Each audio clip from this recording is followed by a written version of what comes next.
سلامتی ہے ان آنکھوں پہ جو ہدایت پہ نظریں جمائے بیٹھی ہیں، سلامتی ہے ان کانوں پہ جو ذکر خیر کے منتظر ہیں، سلامتی ہے ان قدموں پہ جو ہدایت کی راہ پہ گامزن ہیں۔ السلام علیکم ورحمۃ اللہ وبرکاتہ۔ آپ دیکھ رہے ہیں الف لام میم، میں آپ کا میزبان محمد اویس ربانی تہہ دل سے آپ کو کہتا ہوں خوش آمدید۔ خواتین و حضرات، حضرت شیخ سعدی رحمۃ اللہ علیہ فرماتے ہیں کہ میں نے دو اشخاص کو تلاش کرنے کی بہت کوشش کی مگر نہ پایا۔ ایک وہ کہ جس نے اللہ کی راہ میں کسی غریب کو کھانا کھلایا ہو اور خود بھوکا رہ گیا ہو، نہیں ملا۔ دوسرا وہ کہ جس نے کسی غریب پہ ظلم ڈھایا ہو اور اللہ کی پکڑ سے بچ گیا ہو، نہیں ملا۔ ظلم اور ظالم اور مظلوم کا معاملہ انتہائی سخت ہے۔ میں نے جو اقوال ظلم کی مخالفت میں اور مظلوم کی حمایت میں پڑھے ہیں، اگر وہ پڑھنے بیٹھ جاؤں تو آپ کی روح کانپ اٹھے۔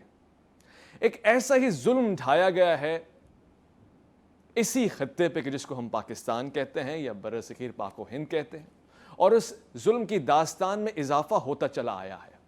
تاریخ اس بات کی شاہد ہے کہ ہر روز ایک نیا جبر، ایک نئی زیادتی اور ایک نیا ظلم ہے جو بڑھتا جا رہا ہے، اپنی نوعیت کا ایک منفرد امتیاز حاصل ہے اسے۔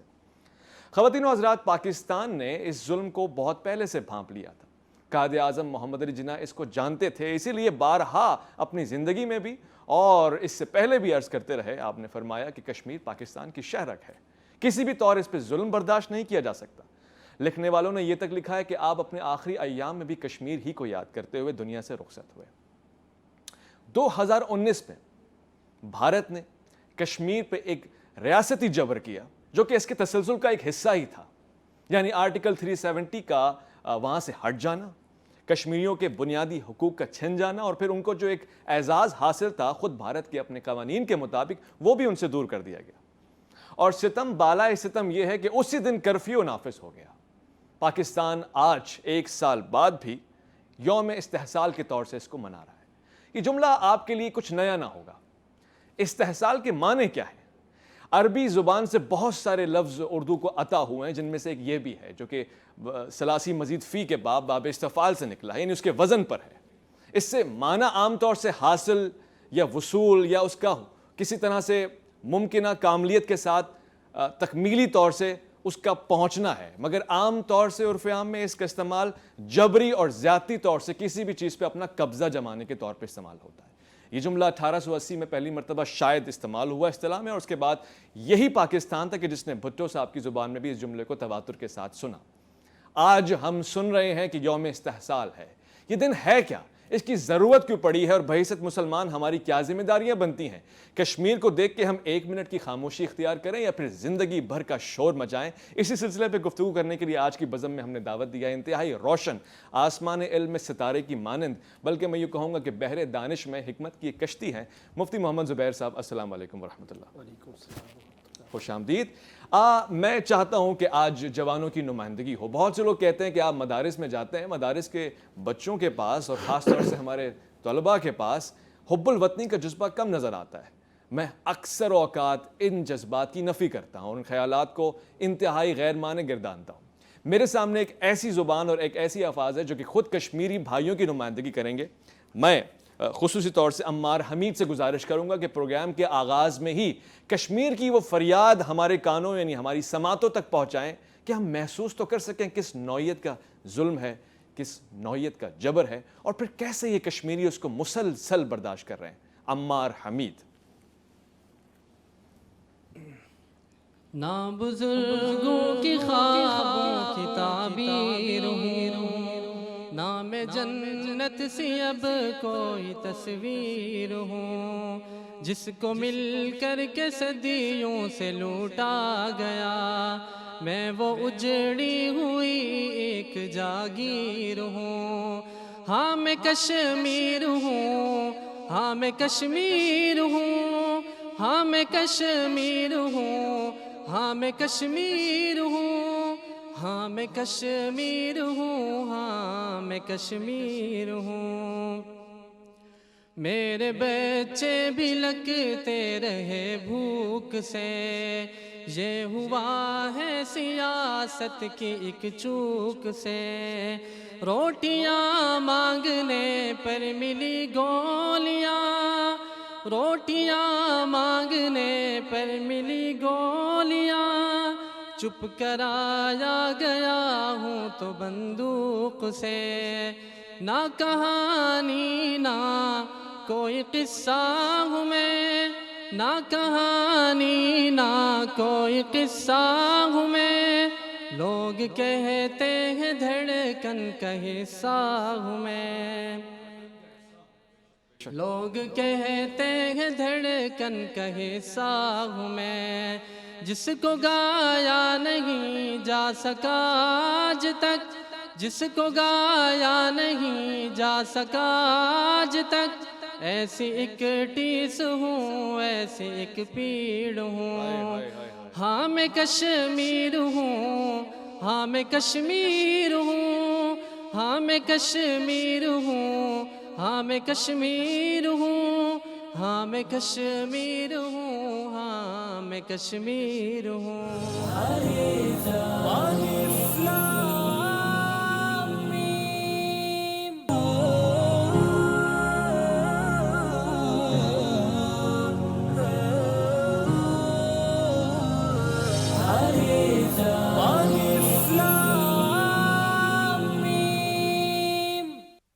خواتین و حضرات، بریک سے پہلے عمار نے جو نظم پڑھی ہے وہ آنکھوں کو رلانے کے لیے، ضمیر کو جھنجھوڑنے کے لیے اور احساس دلانے کے لیے کافی تھی۔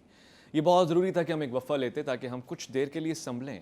وقفہ ضروری ہوتا ہے بعض اوقات، خاموشیاں بھی ضروری ہوتی ہیں بڑے شور کے لیے، بڑے طوفان کے لیے۔ تو ہم نے محسوس کیا ہے کہ ہم کہاں کھڑے ہوئے ہیں، اور اسی کو مزید استفسار کے ذریعے سمجھنے کے لیے ہماری بزم میں علماء کرام تشریف ہیں۔ میں نے اعزاز حاصل کیا سب سے پہلے مہمان کے تعارف کا، اب میں دوسرے مہمان کی طرف چلتا ہوں اور تعارف کا اعزاز حاصل کرنا چاہتا ہوں۔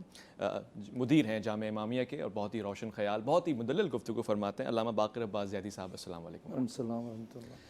اسی دوران ہمارے پاس کچھ دیر بعد، کچھ ہی لمحوں بعد ایک اور مہمان بھی ہوں گے، ہم ان کو بھی ویلکم کہیں گے۔ ایک بہت ہی خوبصورت سا گلدستہ بنے گا۔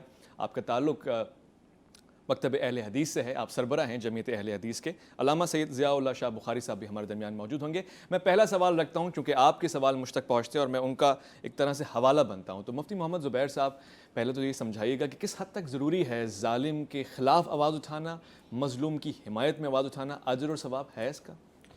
بسم اللہ الرحمن الرحیم، نحمدہ ونصلی علی رسول الکریم، اما بعد۔ دیکھیں، رسالت مآب صلی اللہ علیہ وسلم کے دو بڑے مشہور دور ہیں، ایک مکی دور ہے اور ایک مدنی دور ہے۔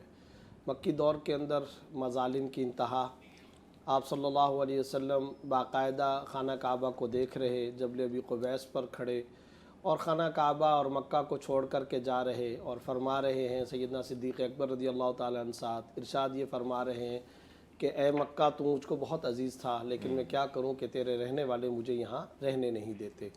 آپ صلی اللہ علیہ وسلم نے ہجرت کی۔ پھر قرآن کریم کے اندر وہ مشہور آیت اذن للذین یقاتلون بانہم ظلموا، مسلمانوں کو قتال کی اجازت اس لیے دی گئی کہ ان کے اوپر ظلم ہوا۔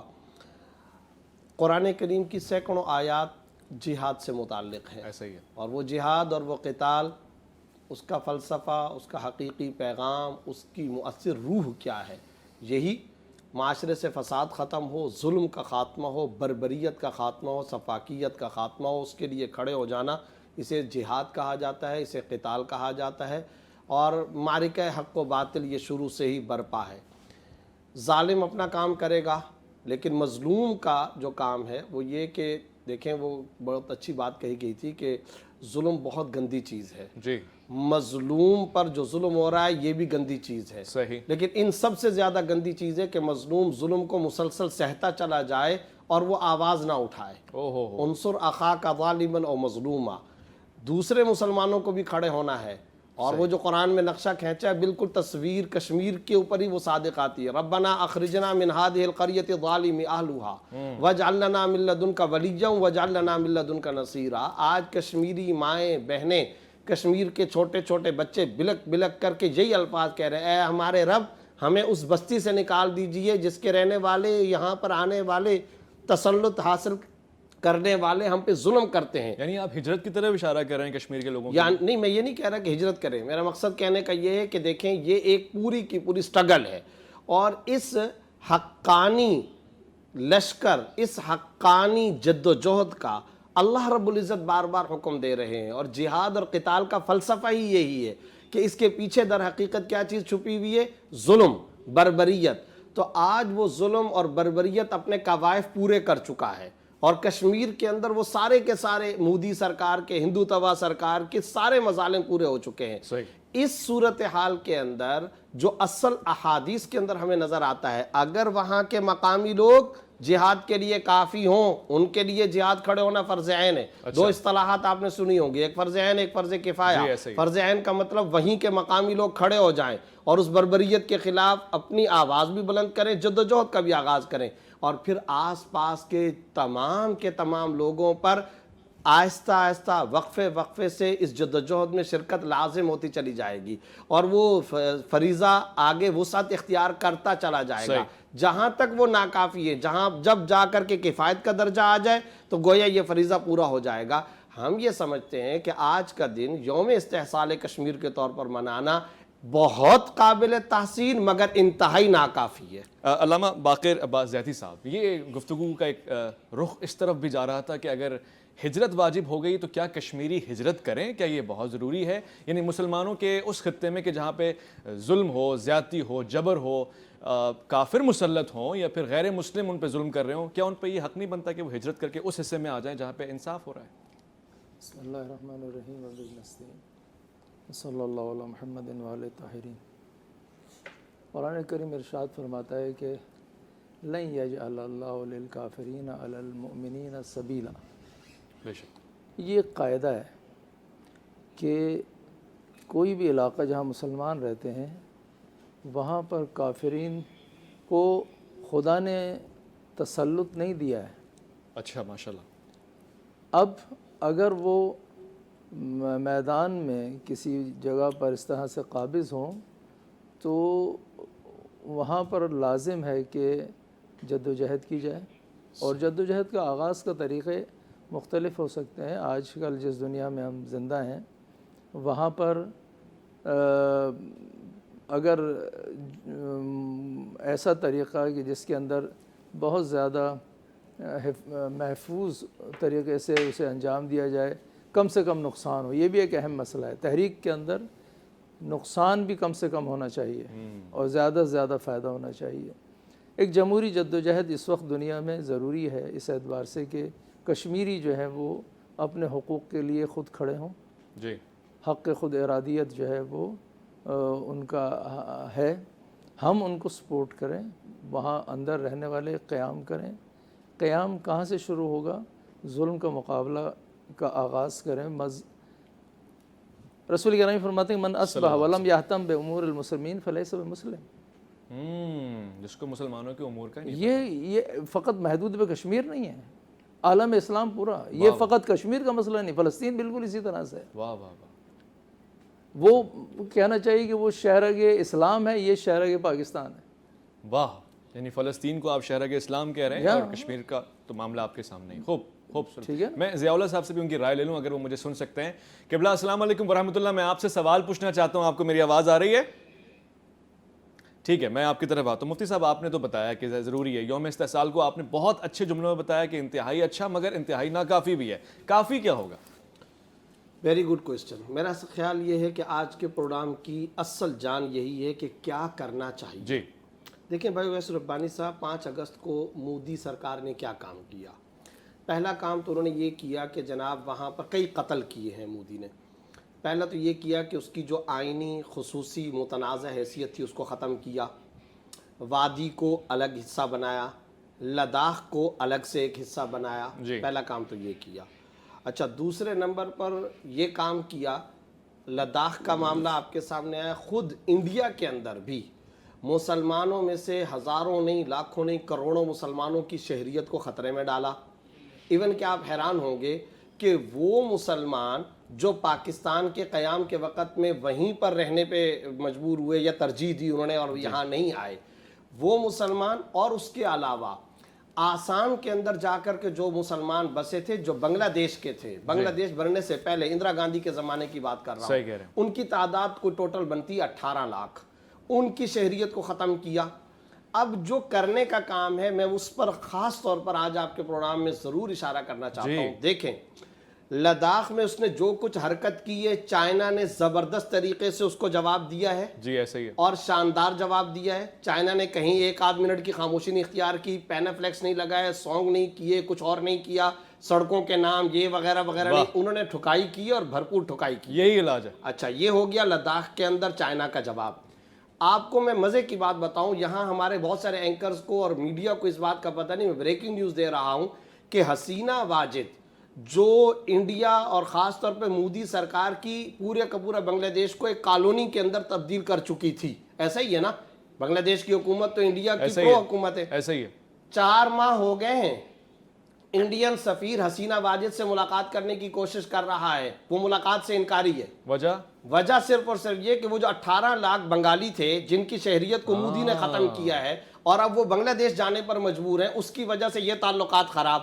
اب آگے آئیے, چائنا نے کیسا جواب دیا؟ بنگلہ دیش جو ہماری کب سے مخالفت کرتا ہوا آ رہا ہے وہ اب ملاقات کرنے کے لیے تیار نہیں, نیپال آ جائے.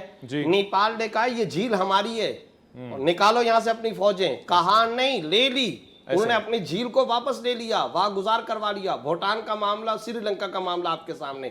سوال یہ پیدا ہوتا ہے, چائنا نے عملی کارروائی, بنگلہ دیش نے تعلقات کو خراب کیا, نیپال نے. اچھا بابری مسجد کے معاملے میں نیپال کا پتہ کیا جواب ہے؟ انہوں نے کہا کہ رام کی جنم بھومی تو ہمارے پاس ہے, دعویٰ ہی غلط ہے ان کا. اور خود نیپال کے نجومیوں نے کھڑے ہو کر کے کہا کہ یہ ہندو توا سرکار کی تباہی کا ذریعہ ہے جو اس وقت یہ بابری مسجد کی بات کر رہے ہیں. انڈیا کے اندر بھی کئی نجومی ہیں, ہم تو خیر ان نجومیوں کی باتوں پر یقین نہیں رکھتے, لیکن میں یہ کہنا چاہ رہا ہوں چائنا عملی اقدام, بنگلہ دیش عملی اقدام, نیپال عملی اقدام. اب آ جائیے پاکستان کی طرف. آپ نے پوچھا کہ ناکافی کیوں؟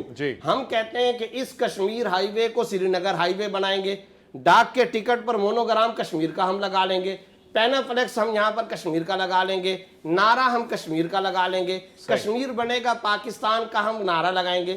جمعے والے دن 12 بجے 1 منٹ کے لیے, آدھے گھنٹے کے لیے ہم سڑک پر آ جائیں گے, 1 منٹ کی ہم خاموشی اختیار کر لیں گے. مجھے آپ بتائیے کیا ان اقدامات سے زیادہ رسمیات کا اظہار ہوتا ہے؟ میں ان کو اچھا کہتا ہوں, برا نہیں کہتا ہوں. ریاست پاکستان ان کے فیصلے کرے, اچھی بات ہے, تحرک ہونا چاہیے, حرکت ہونی چاہیے, لیکن انتہائی ناکافی ہے. کیا ان تمام اقدامات سے کشمیر آزاد ہو جائے گا؟ علامہ صاحب نے فلسطین کی بھی ساتھ میں بات کی, تو میں یہ عرض کرنا چاہتا ہوں اگر ان اقدامات سے کشمیر فتح ہونے والا ہے تو 1 منٹ کی خاموشی کے بجائے 2 منٹ کی خاموشی کریں تاکہ ساتھ میں فلسطین بھی فتح ہو جائے. مگر یہ کہ پہلا اسٹیپ تو ہے نا مفتی صاحب. میں علامہ صاحب سے بھی رائے لیتا ہوں. علامہ صاحب آپ کو میری اب آواز اگر آ رہی ہو تو ایک پہلا اسٹیپ تو ہے, گو کہ 72-73 سال بعد ہم نے لیا ہے, مگر پہلا قدم بڑا جرت والا قدم ہے. ہم نے تو نقشے بدل دیے, دنیا کے نقشے بدل دیے نا ایک طرح سے. ہم نے کیسا دیکھ رہے ہیں یوم استحصال کو؟ بسم اللہ الرحمن الرحیم. یقیناً یوم استحصال میں سمجھتا ہوں اس موقع پر ایک کشمیریوں کے ساتھ اظہار یکجہتی ہے, اور ہم دنیا کو یہ پیغام دے رہے ہیں کہ مودی سرکار کی جو جنونی انتہا پسندی ہے, جس کی بنا پر آج صرف مقبوضہ کشمیر کے ہی مسلمان نہیں, خود ہندوستان کے اندر آباد وہاں کی قومیت کے حامل مسلمان جو کروڑوں کی تعداد میں موجود ہیں, وہ آج انتہا درجے کے پریشان ہیں. صرف مسلمان ہی نہیں, وہاں دیگر جو اقلیات ہیں, سکھ ہیں, خالصتان کی تحریک ان کی پریشانی کا منہ بولتا ثبوت ہے. ناگالینڈ کی تحریک, وہاں کی جو مسیحی برادری کے ساتھ ظلم زیادتی کی چکی چلا رکھی ہے اس مودی سرکار نے, جو سیکولر اسٹیٹ کے ایک پرائم منسٹر کی حیثیت سے براجمان ہوئے, لیکن انہوں نے آتے ہی ہندوستان کی جو ساخت تھی اور اس کی بیس تھی اس کو تباہ و برباد کر کے رکھ دیا, اور ایک جنونی مذہبی انتہا پسندی کا ایک انہوں نے وہاں نمونہ پیش کیا, جس کی بنا پہ آج ناگالینڈ کی تاریخ زور پکڑ چکی ہے. وہ اپنا آئین بنا چکے ہیں, اللہ کا اپنا پرچم تشکیل دے چکے ہیں. تو یہ جو صورتحال, اس کے علاوہ بھی جو وہاں کی صورتحال ہے, تو میں یہ سمجھتا ہوں کہ پاکستان الحمدللہ اس موقع پر جس انداز سے آگے بڑھ رہا ہے, چونکہ پاکستان ایک اللہ کے فضل سے ذمہ دار ریاست کا نام ہے, اسٹیٹ کا نام ہے, جہاں پہ دنیا کی بہترین الحمدللہ دفاعی ادارہ بھی موجود ہے, اور سوچ سمجھ کے قدم اٹھانا یہ ایمانی فراست کی دلیل ہے. آج جو نقشے میں کشمیر کو شامل کیا گیا اور ہماری قومی کابینہ نے اس کے اوپر جو اظہار اعتماد کیا ہے, اور پاکستان کی ساری سیاسی قیادت نے APC میں اس پر اظہار یکجہتی کیا ہے, میں یہ سمجھتا ہوں یہ دنیا کو ایک بہت بڑا پیغام ہے کہ ہم اقوام متحدہ ہم اس ادارے کا احترام کرتے ہیں۔ 1947 پھر 1980 پھر 1991 پھر 1996 اور قرارداد نمبر 122 123 126 ہم ان ساری قراردادوں کا احترام کرنے والی ریاست ہیں جی اور ہم الحمدللہ سوچ سمجھ کے اقدام کرنے والے ہیں۔ آج ہماری انشاءاللہ پالیسیوں سے اور ان اقدامات سے جہاں کشمیر کا مسئلہ دنیا کے سامنے ایک باوقار انداز سے ہم پیش کرنے میں کامیاب ہوئے ہیں، اور میں سمجھتا ہوں پرائم منسٹر نے ابھی جا کر جو مظفر آباد میں اسمبلی میں خطاب کیا ہے وہ 22 کروڑ مسلمانوں کی 22 کروڑ پاکستانی اس طرح یہاں مسلمان نہیں جو ہمارے ساتھ اقلیتیں دنیا بھر کے مسلمان، میں آپ ہی کی بات میں مزید اضافہ کروں گا کہ دنیا بھر کے خود بھارت کے بہت سارے مسلمان ایسے ہیں جو اس کی حمایت کریں گے، چاہے دبے ہوئے جملوں کے ساتھ کریں، خاموش آوازوں کے ساتھ کریں۔ مسلمان ہی تمام ہر دنیا کا ہر انصاف پسند انسان جو ہے، چاہے کسی مذہب کے ساتھ اس کا تعلق، ہر انصاف پسند اقوام متحدہ میں صرف مسلمان نہیں، ساری دنیا کے مذاہب کے جو انصاف پسند لوگ ہیں وہ سب کشمیریوں کے ساتھ کھڑے ہیں اور مودی کی اس جنونی اتحاد پسندی کی مذمت کر رہے ہیں۔ آپ نے اے پی سی کا حوالہ دیا، آپ نے کہا مختلف اپوزیشن پارٹیز ایک ہی پلیٹ فارم پہ تھی۔ میں ایک اور چہرہ دکھاؤں گا، جی ٹی وی کا یہ بھی خاصہ ہے، الف لام میم کا یہ خاصہ ہے کہ مذہبی ایک خوبصورت گلدستہ بھی پیش کیا ہے نا۔ مفتی محمد زبیر کا تعلق ایک الگ مسلک سے ہے، ہمارے علامہ صاحب کا تعلق الگ، آپ کا الگ، مگر دیکھیں سب ایک پلیٹ فارم پہ اس فیصلے کو، اس قدم کو سراہ رہے ہیں۔ مزید تشنگی کی طلب ہے ابھی، یعنی کہہ رہے ہیں کہ کچھ اور بھی کیا جانا چاہیے، مگر ایک اچھا قدم ہے نا، تو ایک خوبصورتی ہے۔ تو دشمن ممالک کو یا ظالم کو یہ پیغام جا رہا ہے کہ ہم سب متحد ہیں اور ایک پیج پر ہیں، ایک پلیٹ فارم پہ ہیں اور ظالم کے خلاف متحد ہیں۔ بہت اچھی بات آپ نے کہی ہے مفتی صاحب۔ میں آپ سے مزید رائے لینا چاہتا ہوں اس حوالے سے۔ آپ نے کہا کہ ناکافی ہے، پھر آپ نے کچھ اقدام کی طرف اشارہ بھی کیا۔ اب جیسے کہ علامہ صاحب سے گفتگو ہوئی تھی کہ صرف کشمیر ہی نہیں، فلسطین اور دیگر بھی ہے، ہمیں 72 سال لگے یہ احساس کرتے ہوئے کہ ہمیں کیا کرنا چاہیے، اور ابھی بھی آپ کہہ رہے ہیں جو کرنا چاہیے وہ کیا نہیں ہے، تو اور کتنا ٹائم لگے گا کشمیر کی آزادی میں؟ نقشے کے اندر جو ہم نے مقبوضہ کشمیر کو پاکستان کا حصہ قرار دیا، یہ بہت اچھی بات ہے۔ اور میں سمجھتا ہوں کہ ہم کافی عرصے جو ایک رسمی اقدامات کر رہے تھے ان میں یہ ایک تازہ ہوا کا ایک جھونکا ہے، امید کا ایک چراغ جلا ہے، بہت شاندار اقدام ہے۔ میں نے پہلے ایک لفظ کہا تھا کہ بہت قابل تاثیر، مگر ساتھ میں نے یہ حاشیہ لگایا تھا کہ ناکافی بھی ہے۔ اچھا، اب صورتحال یہ ہے کہ دیکھیں 2 کام لازمی ہمیں کرنے چاہیے۔ نمبر 1، کامیاب خارجہ پالیسی۔ اس کی وجہ کیا ہے بھائی اویس ربانی صاحب؟ پچھلے سال مکہ ڈکلیریشن کے اندر ہم کشمیر کا نام نہیں ڈلوا سکے، یعنی کتنے افسوس کی بات ہے۔ ہمارے پاکستانی کئی اینکر بھی اس وقت وہاں پر موجود تھے۔ اچھا، وہ جو OIC کی ذیلی کانفرنس مکہ مکرمہ کے اندر ہو رہی تھی، اس کے اندر انڈیا بطور رکن ہے بھی نہیں، صرف اور صرف اس کے مندوبین شامل تھے۔ لابنگ ہوتی ہے انٹرنیشنل لیول پر۔ جب ہم مکہ ڈیکلریشن میں بھی کشمیر کا نام ڈلوا سکیں، جبکہ سعودیہ کے لیے پاکستان نے کیا کچھ نہیں کیا، اور پاکستان اور سعودیہ اور مکہ اور مدینہ ہمارا کتنا گہرا تعلق ہے، کلچرل، مذہبی، دینی، ہر اعتبار سے تعلق۔ تو میں ایک بات کہنا چاہتا ہوں، ایک تو کامیاب خارجہ پالیسی، اور دوسری بات بھائی اویس ربانی صاحب سیدھی بات ہے، رسمی بات نہیں کرنی چاہیے۔ اقدامات بہت اچھے ہیں مگر میں نے کہا ناکافی ہیں۔ حصول کشمیر بزور شمشیر۔ واہ واہ، خوبصورت ایک رائے ہمارے پاس یہ بھی ہے، بزور قلم بھی ہے، اور پھر بزور ہونا چاہیے نا۔ بات تو بہت اچھی ہے، پتہ نہیں مفتی صاحب اینکر حضرات سے اتنا کیوں ناراض رہتے ہیں، کہہ رہے ہیں وہاں پہ اینکر حضرات نے اپنا کام نہیں کیا۔ ایک مختصر سا وقفہ لیتے ہیں اور ہم پوچھیں گے ٹھیک ہے اینکر بھی اس میں شامل ہے کہ بحیثیت مسلمان ہماری کیا ذمہ داری ہے، ہمیں کیا کرنا چاہیے۔ الف لام میم میں آپ کا انتظار رہے گا۔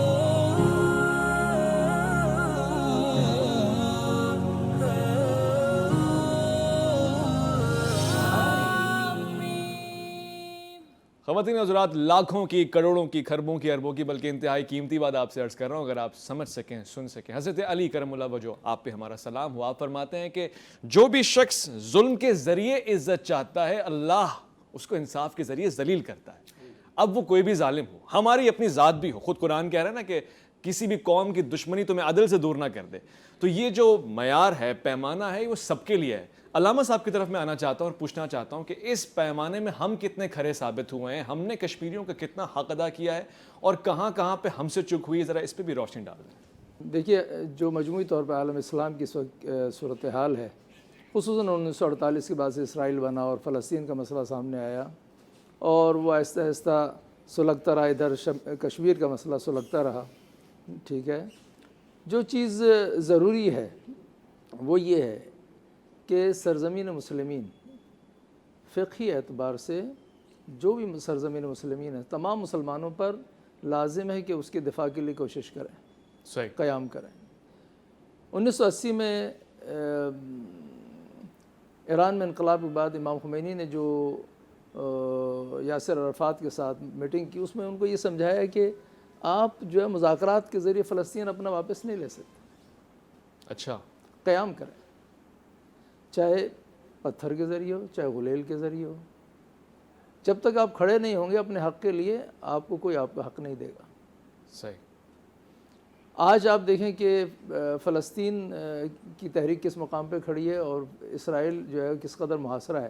وہ اسرائیل جو نیل سے فرات تک جانا چاہتا تھا, اس نے اب اپنے گرد دیوار بنائی ہوئی ہے, صحیح, یعنی خود اپنے آپ کو محدود کیا ہے. صحیح, ٹھیک ہے, ایسا ہی ہے. کیوں ایسا ہوا؟ عوام وہاں کھڑے ہوئے. ہم نے جو گفتگو پہلے شروع کی, جمہوریت کی بات کی, جب تک کشمیر کے عوام کھڑے نہیں ہوں گے اور ان کو آپ پاورفل نہیں کریں گے, یہ جدوجہد آگے نہیں بڑھے گی. ہماری جو ذمہ داری ہے سب سے پہلے وہ یہ کہ ہم ان کو ایک تو اپنا بھائی سمجھیں, اور ان کو یہ حق دیں کہ وہ اپنا فیصلہ خود کریں. جو بھی ممکنہ امداد ہو سکتی ہے وہ فراہم کریں ان کے لیے, کہ وہ اس مقام پر آ جائیں کہ مودی جس طرح سے اسرائیل اس وقت خطرے میں ہے, مودی اس طرح ان کی تحریک سے خطرے میں آ جائے. خوب, ہم ان کو پاورفل کریں. ایک دفعہ ہوتا ہے ڈکٹیٹ کرنا, ایک دفعہ ہوتا ہے کیا کہتے ہیں جیش بنا دینا ان کے لیے, یہاں سے کہیں اور سے لوگ چلے جائیں. صحیح, جو کام اندر والے نے کرنا ہے وہ باہر والا نہیں کر سکتا ہے. صحیح, یہ اس وقت ہوگا کہ جب وہ فکری طور پہ, نظریاتی طور پر قوی ہوں, کھڑے ہوں اور مقابلہ کریں, چاہے وہ کسی بھی طریقے سے ہو. جب یہ ہو جائے گا اور ہم ان کو اپنا مساوی بھائی سمجھیں, ان کو جو مدد دے سکتے ہیں دیں, پھر وہ آپ دیکھیں کہ نقشہ بدل دیں گے. ہم اس نقطے پہ آئیں. ٹھیک ہے, ٹھیک ہے نا, یہ اہم ہے. اہم ہے. ان کو بھی ذرا ذمہ داری کا احساس ہونا چاہیے, اور پھر ہماری ذمہ داریاں جو بنتی ہیں, ہماری ذمہ داری بہت زیادہ ہے. ٹھیک, اس میں کوئی شک ہی نہیں. ہم ان کو, آپ نے کہا نا کہ انصاف دلائیں. جی, انصاف ہم کیسے دلائیں؟ ہم ان کا ساتھ دیں گے. ہم ان کے لیے ان کو ایسی فکر دیں کہ جو آپ چاہتے ہیں وہ پلاننگ کریں. وہاں کے حریت رہنما دے تو رہے ہیں فکر, ایک ارمانے سے دے رہے ہیں. فکر بھی ہے, ذکر بھی ہے, خبر بھی ہے, نظر بھی ہے. اب دیکھتے ہیں کہ نتیجہ کیا نکلتا ہے. جو وسائل اور جو فکر اور جو عملی اقدامات کرنے کے لیے ذرائع ان کے پاس ہونے چاہیے تھے, وہ شاید نہیں ہے, وہ فراہم کیے جانے چاہیے. آپ صحیح کہہ رہے ہیں, مگر جو صورتحال ہے لاک ڈاؤن کی, جو کیفیت ہے, دیکھیے لاک ڈاؤن میں سب کچھ ہو رہا ہے, ایسا نہیں کہ نہیں ہو رہا. صحیح, یہاں کراچی میں لاک ڈاؤن لگا, صحیح, کیا سب کچھ بند ہو گیا تھا؟ نہیں, وہ والا لاک ڈاؤن تو ظلم و تشدد کے اوپر مبنی ہے. وہ بھی ایسے ہی ہے, وہ زیادہ سخت ہے. وہ سخت ہے, سخت ضرور ہے, لیکن راستے موجود ہیں. راستے موجود. علامہ صاحب سے میں رائے لینا چاہتا ہوں. علامہ صاحب, شاہ صاحب, بخاری صاحب, میں آپ کی رائے لینا چاہتا ہوں. دیکھیں, ہمارا یہ پروگرام صرف پاکستانی نہیں دیکھ رہے, دنیا بھر کے مسلمان دیکھ رہے ہیں. بھارت میں اکثریت مسلمانوں کی ہم سے زیادہ ہی ہے نا, زیادہ تعداد میں موجود ہیں. وہ بحیثیت مسلمان کن واجبات کے موجب ہیں, کن ذمہ داریوں کے اہل ہیں, کیا کرنا چاہیے ان کو؟ کہ ریاست کے جبر کا نشانہ بنے, خاموشی سے تالیاں بجائیں, یا کہیں نہ کہیں آواز اٹھائیں؟ ان کو کیا پیغام دینا چاہیں گے آپ؟ بلا شبہ ایک مسلمان جہاں بھی ہو, بحیثیت مسلمان جو اس کے فرائض ہیں, دینی واجبات ہیں, ان کا اس کو ادراک و احساس ہونا چاہیے, ان کی معرفت اور پہچان ہونی چاہیے, اور جو شریعت نے ان حالات کے مطابق اس کو راستے دیے ہیں ان کے اوپر اس کو اپنا کردار ضرور ادا کرنا چاہیے. صحیح. سب سے پہلی بات یہ, دنیا جہاں کے جو بھی مسلمان ہیں ان سب کو, چاہے فلسطینی مظلوم مسلمان ہیں, چاہے کشمیری مظلوم مسلمان ہیں, جہاں بھی دنیا کے مظلوم مسلمان رہتے ہیں, ان کے بارے میں وہ اپنے ذہن میں دین کی بات اور تعلیم کو ہمیشہ زندہ رکھنا ہے۔ نبی کریم علیہ الصلوۃ والسلام نے فرمایا تھا مثل المؤمنین فی تعاطفہم وتراحمہم کمثل الجسد الواحد اذا اشتکا من عضو تداعی له سائر الجسد بالسہر والحمى، کہ تمہاری مثال ایک جسم کی مثال ہے، اگر پاؤں کو ٹھوکر لگ جائے تو سر تک اس کی ٹھیس اور درد محسوس ہونی چاہیے۔ دنیا جہاں چاہے ہندوستان کے اندر مسلمان بستے ہیں، ان کا بھی فرض ہے کہ وہ ان کی کشمیریوں کی تکلیف کو اپنی تکلیف سمجھیں، رہی کہ وہ کردار کیا ادا کریں وہاں کے حالات کے مطابق۔ لا یکلف اللہ نفسا الا وسعها، اللہ تعالیٰ کسی انسان سے وہ بات نہیں اس کے متقاضا نہیں کرتے کہ جس کی اس کے اندر استطاعت نہ ہو۔ فاتقوا اللہ ما استطعتم، دین پہ عمل کرنا اتنا ہی ہمارے اوپر فرض ہے جتنی ہمارے اوپر استطاعت، وہاں اپنے حالات اور ظروف کے مطابق وہ اپنے کردار کو ادا کریں۔ وہ کیا کر سکتے ہیں؟ وہ اپنے کشمیری بھائیوں کے لیے دعا کر سکتے ہیں۔ اِنَّهُ لَا يُرُدُّ الْقَضَاءَ إِلَّا الدُّعَاء، دعا تقدیر بدل دیتی ہے۔ سیدنا علی المرتضیٰ کرم اللہ وجہ الکریم سے مروی ہے، نبی کریم علیہ الصلوۃ والسلام فرماتے ہیں الدعاء سلاح المؤمن، مومن کا سب سے بڑا اسلحہ دشمن سے لڑنے کے لیے وہ دعا مانگنا ہے۔ وہ دعائیں تو ضرور کر سکتے ہیں، علامہ صاحب مگر اب تو دعا کا وقت ہے نا، کشمیری وہاں سے جی دعا کے ساتھ ساتھ دعا بھی تو کرنی ہے نا، کیا آپ بتائیں نا اس حوالے سے۔ جی میں ادھر آ گیا، جی وہ ادھر پہنچا۔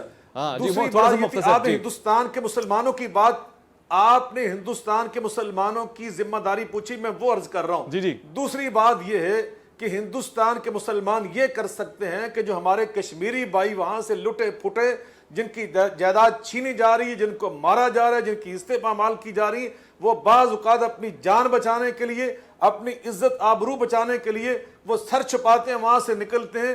ان کو پناہ دیں اپنے علاقوں میں، ان کے کاروبار کا ان کو مواقع فراہم کریں، یہ بھی وہ کر سکتے ہیں۔ تیسری بات جو ہے، وہاں کے جو مسلمان سیاست میں وہ وہاں متحرک ہیں، وہ سیاسی پلیٹ فارم پہ کھڑے ہو کر مودی کی ان پالیسیوں کو کنڈم کریں، ان کا رد کریں، اور جو کشمیریوں کے خلاف اس وقت انہوں نے ظلم کی چکی چلا رکھی ہے اس کو جو بھی اپنے انداز سے وہاں بے نقاب کر سکتے ہیں وہ کریں۔ چوتھی بات، جو وہاں کانگریس جو ہے وہ مودی کی ان پالیسیوں سے متفق نہیں ہے۔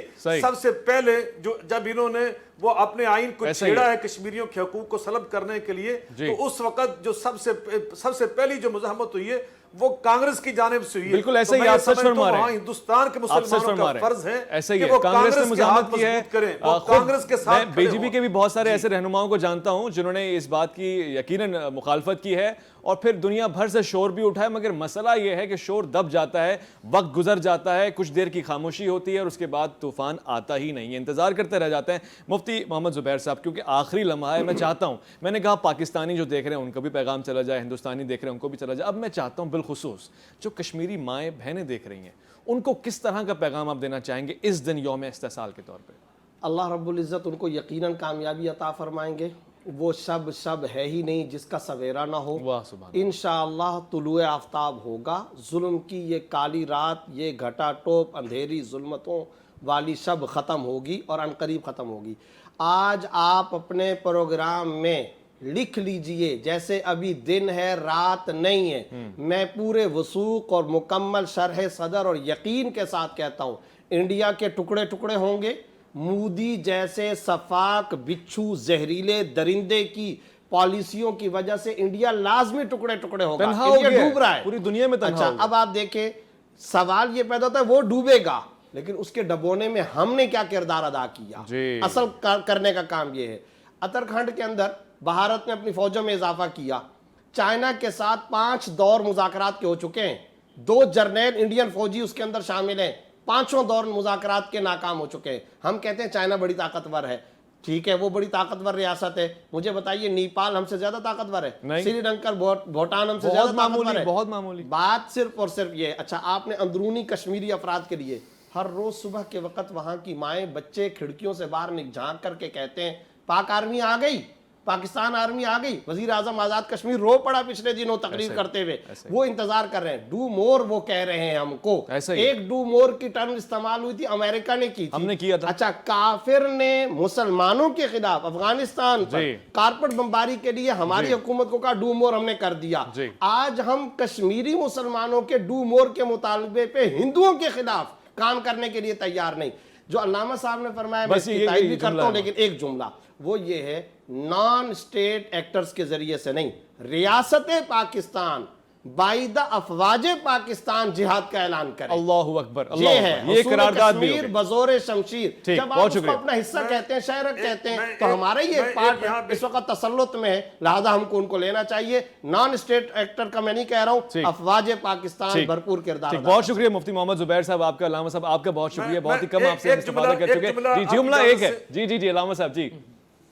جی ایک جملہ عرض کرنا چاہتا ہوں۔ الحمدللہ پاکستان کی موجودہ عسکری اور سیاسی قیادت وہ بہترین پالیسیوں پر اور بہت اچھے اقدامات کر رہی ہے، ہم پورا اس پہ تائید کرتے ہیں۔ اور میں یہ بات کہتا ہوں، ہمیں یہ بات ضرور کہنی چاہیے کہ ہم سب ہندوؤں کے خلاف نہیں ہیں، ہم ظالموں کے خلاف ہیں جو مودی ہیں، اس لیے ہم مودی کی پالیسیوں کو ختم کرتے ہیں، وگرنہ وہاں کے بہت سارے ہندو وہ مظلوم کشمیریوں کے ساتھ ایسے ہی آپ سچ فرما رہے ہیں۔ چلیں ایک قرارداد یہاں سے نکل کر آ رہی ہے آپ کے سامنے۔ پہلے تو یہ کہ ریاست ایک آواز جس طرح ہو گئی ہے، اس طرح ایک قدم بھی اٹھائے، عملی قدم اٹھائے، اور ہم اس کے ساتھ ہیں، چاہے وہ جہاد کی صورت میں ہو، عملی طور سے، یا خارجہ پالیسی کی صورت میں ہو۔ یہ بات تو بہت اچھی ہے، مگر میں ایک آخری پیغام دینا چاہتا ہوں، اس کے بعد الف لام میم میں چونکہ وقت ہو چکا ہے۔ خواتین و حضرات، میں ایک گزارش آپ کے سامنے کرنا چاہتا ہوں۔ آپ چاہتے ہیں کہ کشمیر کو اس کا حق ملے، تو پھر آپ کو ویسے ہی مانگنا پڑے گا جیسے آپ اپنا حق مانگتے ہیں، رو کے، گڑ گڑا کے، چاہے مالک کے سامنے یا پھر اس کی مخلوق کے سامنے، لڑ کے، جھگڑ کے، اعتراض کر کے، اختلاف کر کے، کسی بھی طریقے سے آپ کو اپنی روٹین کا حصہ بنانا پڑے گا کشمیر کی فریاد کو، ورنہ یہ فریاد صرف آپ کے نغموں اور ترانوں تک محدود رہ جائے گی۔ اپنا بہت خیال رکھیے گا۔ الف لام میم دیکھنے کا بہت شکریہ۔ اللہ کی امان میں۔